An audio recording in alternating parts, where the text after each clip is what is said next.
Yes, I want to talk about the short story "What We Talk About When We Talk About Love" by Raymond Carver, and I want to present a short analysis, and then I want to compare the text. Yeah, the year of publication is 1981. Yeah. Okay. The action takes place at Mel and Terry's house, which is two characters in the story, and the couple has invited the narrative voice, which is Nick, and his girlfriend Laura. And during this, they have this small talk at their house before they're going out for drinks. When someone starts a conversation about love. Yes. And the narrative voice is Nick, which is a first-person narrator, told from the perspective of the Nick's character. And the narrator has a limited knowledge. He only renders what he sees, hears and thinks at the gathering. But we see all of the thoughts of the characters because it is a conversation throughout the story. Yeah. And the setting, the story takes place in Albuquerque, New Mexico, in the United States. And the setting also has an important role through the way it describes the narrator. The setting also relevant to the theme and mood of the story. Yeah. And the characterization, Mel, which is the story is about. Yeah. Mel is very approaching and talks a lot. He says what he thinks, and the more drunk he gets, the less of a filter he has, and end up saying some really inappropriate things at the end. Laura and Nick, which is the ideal couple compared to Mel and Terry, who is very conflicted and so forth. Laura and Nick understand love, and they have the ideal relationship, and they like all couple stuff and so forth. The tone of the story is at the beginning very happy because of their good friends and they start drinking and they have fun and so forth. But at the end, the tone becomes more serious and more dark, the more drunk they get. And I have quote the beginning. Four of us were sitting around his kitchen table drinking gin. Sunlight filled the kitchen from the big window behind the sink, which is on page 1. And at the end, there's a quote when he says, "Maybe we were a little drunk by then. I know it was hard keeping things in focus. The light was straining out of the room." So we can also see that this has an imagery around the tone, because the tone is affected by how the light in the room changes, and how the character also changes by the imagery. Yeah, and and the theme is broadly love, and the conflicts and trouble it brings with it, and the main idea. The main theme suggests that love has a transitory nature. It transits, and it is different from an individual to another. And like the people we love today, we might not love tomorrow. And we also see this in quote. Well, Mel is the one who brings forth this argument by giving the example of his marriage with his ex-wife. And the quote is, "There was a time that I thought I loved my wife more than life itself, but now I hate her guts," which is on, page 11. And the ending can be discussed to be rather negative, because they are all drunk, and they changed, the tone of the story has changed from a very happy tone to a very negative voice. Tone. And nobody in the story is really happy at the end. All the characters have had or had some problems, and even the happy couple, Nick and Laura, has their problems.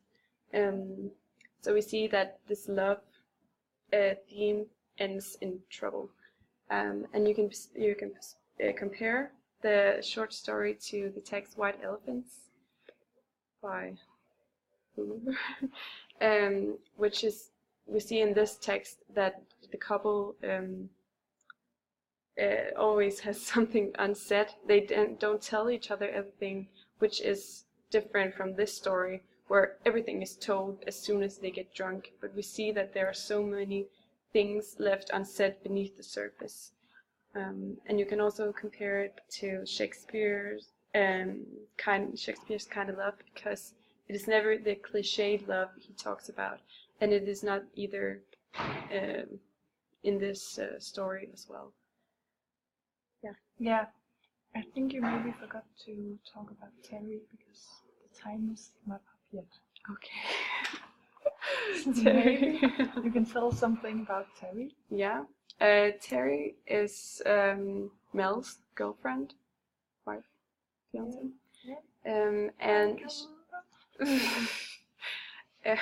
she has a rather different perspective of love than Mel does. Mel searches for this big love and this extraordinary love, while Terry has an idea that love is everywhere, and it is often unusual, which is seen with her last relationship, where she had an abusive boyfriend who tried killing Mel because he couldn't have Terry, and she's sure that he loved her because this love makes people do crazy things, and she's sure that her last boyfriend had loved her really much, very much.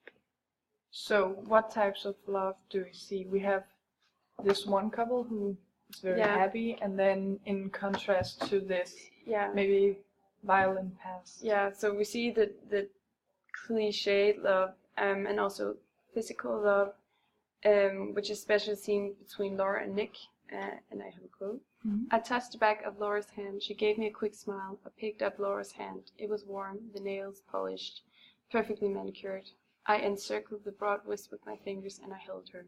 And we see that those two are really in love, and they enjoy being with each other. They don't have to normally always talk about how big their love is, because they both know that they love each other very much. Yeah, it's very physical because they hold hands. And and then we see the spiritual love, which is what Mel's talked about. And I have a quote. Mel thought real love was nothing less than spiritual love. And he mentions an example of an old couple who has been in a car accident, and the husband becomes really sad because he can't turn his head to look at his wife, and he sees that he mentions that this love is what real love is, that you get sad because you can't even look at the one you love. And it's just Mel talks about this very sweet love and very innocent love, while Terry has this idea of love that it has to be extreme, that she knows that love can be extreme, while Mel thinks that it has to be this innocent kind of love. Yeah. And why don't they eat at all when it seems like that was what they had planned? Well, we hear that I remember two of the characters say that, why don't we go eat? But they keep mentioning that they have to get out and get something to eat, because that is why they have gathered. But they keep going away from the idea because they just keep drinking, and they're so into this topic of love. They all have different ideas of it. And the conversation and this discussion about what real love is just keeps them home.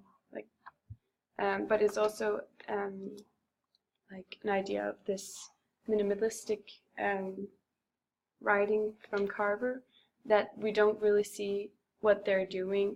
They just talk, and it is also the narrative voice he doesn't really tell what they're doing. He just narrates what the other characters are saying. Yeah. And instead they drink a lot, get more drunk, And what is the function of that?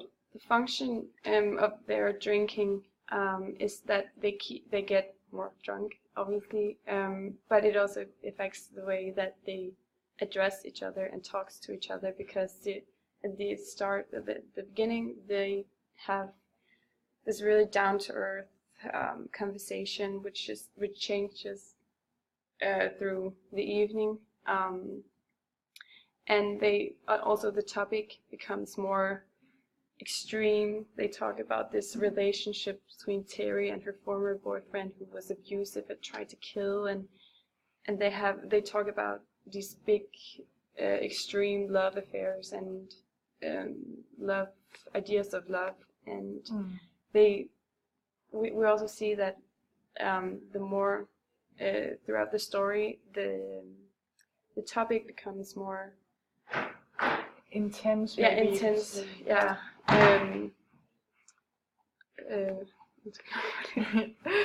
And also Mel thinks about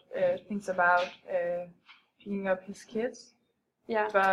But he doesn't, because he knows how drunk they all are. Yeah. And that exactly. The topic gets more and more. Yeah, and we also see that if the drinking wasn't there, the story wouldn't have played out this way. They would go out to get some dinner, but the drinking does that. They talk about things and they say things that they normally wouldn't have, because they are drunk. Yeah. Yeah. And when the sun sets, the characters change again and remain in silence. Yeah. Why? It is to have something to do with the imagery again. Yeah. Imagery. When it's dark, all the secrets come out, and the drunkenness of the evening does that.